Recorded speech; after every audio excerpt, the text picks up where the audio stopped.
இரட்சகராகிய இயேசு கிறிஸ்துவின் நாமத்தினாலே உங்களுக்கு என்னோட அன்பின் வாழ்த்துக்கள். இன்றைய நாள் தியானத்துக்காக தேர்ந்து கொள்ளப்பட்ட வேத வசனம் மத்தேயு எழுதின சுவிசேஷம் 9வது அதிகாரம் 13வது வசனம். பலியை அல்ல இரக்கத்தையே விரும்புகிறேன் என்பதன் கருத்து என்னதென்று போய் கற்றுக்கொள்ளுங்கள்.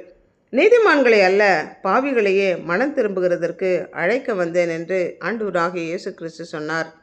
தங்களுடைய பார்வையில் நீதிமான்கள் என்று நினைத்து கொள்ளுகிற சுகமுள்ளவர்களுக்கல்ல, பாவிகள் என்று தன்னை ஒத்துக்கொள்ளுகிற பிணியாளிகளுக்காகவே வந்தேன் என்று இயேசு கிறிஸ்து சொல்லி இதன் கருத்தை போய் கற்றுக்கொள்ளுங்கள் என்றார்.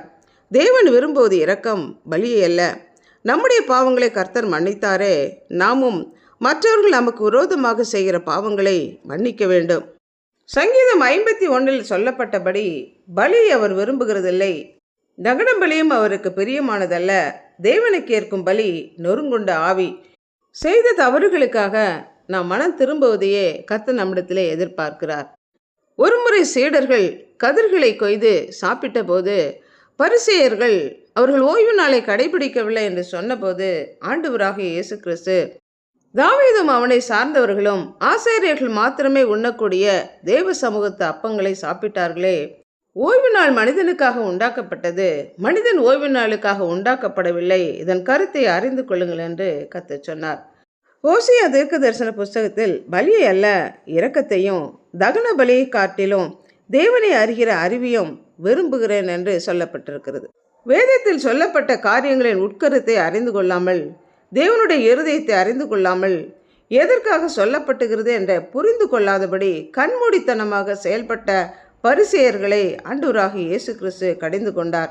வெந்தயத்திலும் புதினா ஜீரகத்திலும் தசமபாகம் கொடுத்து தேவன் கற்பிக்கிற நீதி, இரக்கம், விசுவாசத்தை விட்டுவிட்டீர்களே என்று கர்த்தர் சொன்னார்.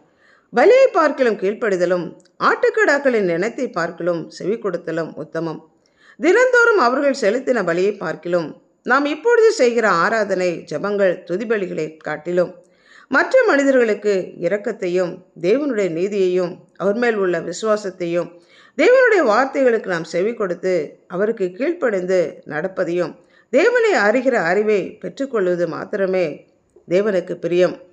மேற் சொல்லப்பட்டவைகளை நாம் செய்து நம்முடைய ஆராதனைகளையும் துதிபலிகளையும் ஏறெடுக்கும்போது கர்த்தர் அதை அங்கீகரிப்பார். மற்றபடி நாம் செய்கிற அனைத்துமே வீணாக கருதப்படும். ஜெபிப்போம். அன்புள்ள ஆண்டவரே, எங்களை படைத்தவரே, எங்களுக்காக ஜீவனை கொடுத்து எங்களை மீட்டு கொண்டவரே, நாங்கள் செய்கிற எங்களுடைய ஆராதனைகள், துதிபலிகள், ஸ்தோத்திர காணிக்கைகள், ஜபங்கள் இவைகளோடு கூட தேவன் விரும்புகிற இரக்கத்தையும் தேவனுடைய நீதியையும் உங்கள் மேலே உள்ள விசுவாசத்தையும் உண்மை அறிகிற அறிவையும் அடைந்து உம்முடைய வார்த்தைகள் ஒவ்வொன்றுக்கும் கீழ்ப்படிந்து நடக்கத்தக்கதான கிருபை தாங்க. உம்மிடத்திலிருந்து நாங்கள் கற்றுக்கொண்டு நீர் விரும்புகிறபடி வாழ எங்களை அர்ப்பணித்து ஜெபிக்கிறோம். இயேசு கிறிஸ்துவின் நாமத்தினால் ஜெபிக்கிறோம் பிதாவே, ஆமென்.